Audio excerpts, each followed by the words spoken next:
আজকের সিএনজির আন্দোলনটা হলো বিগত সরকার থেকেই আমাদেরকে কিছু সুযোগ দিয়ে রাখছে। এরা মান্থলি কিছু টাকা নেয়, ৫০০ টাকা করে নিত।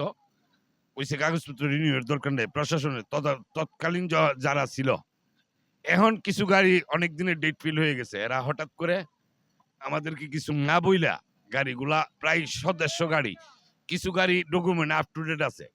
যেমন ৮,১২০ টা ১০ না ২০ এমন কিছু গাড়ি আছে কাগজপত্র up to date, driving licence আছে, এগুলিরও মাস দেড়েক ধরে আটকায় রাখছে।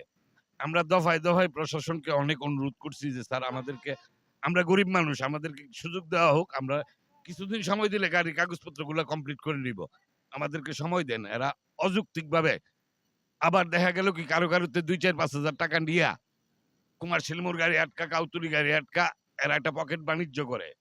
এগুলি আমরা ধরে তোলার পরে প্রশাসন এখন কইতেছে যে কোনো অবস্থাতেই গাড়ি দেওয়া যাবে না। এখন আমরা বহু অনুরোধ করছি।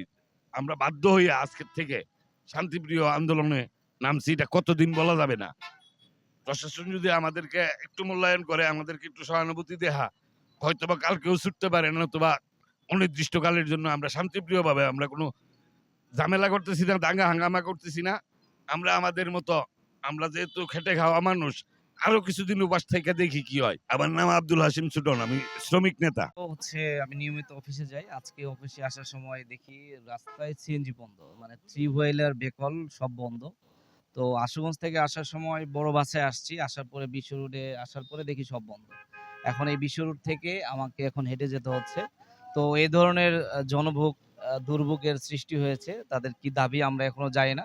তো প্রশাসনের দৃষ্টি আকর্ষণ করব এই দাবি যেন পূর্ণ করে আমাদের যান চলাচল স্বাভাবিক করো এবং জনমোগের দুর্ভোগটাকে রোধ করা যাক। আমাদের আজকের কর্মসূচি অনির্দিষ্টকালের জন্য। আমাদের দাবি হচ্ছে আমাদের গাড়িগুলি আজকে ১-১৫০ গাড়ি ১-১.৫ মাস ধরে আটক করে রাখছে। আমাদের গাড়িগুলি ছাড়তে হবে। যতদিন না ছাড়ছে ততদিন পর্যন্ত আমাদের কর্মসূচি চলবে, যতদিন পর্যন্ত গাড়িগুলি না ছাড়ে। আমার নাম মোহাম্মদ আরব আলী, জেলা শ্রমিক ইউনিয়নের সমাজ কল্যাণ সম্পাদক। দৈনিক বাংলাদেশ মিডিয়া, সত্যের সন্ধানে সারাক্ষণ।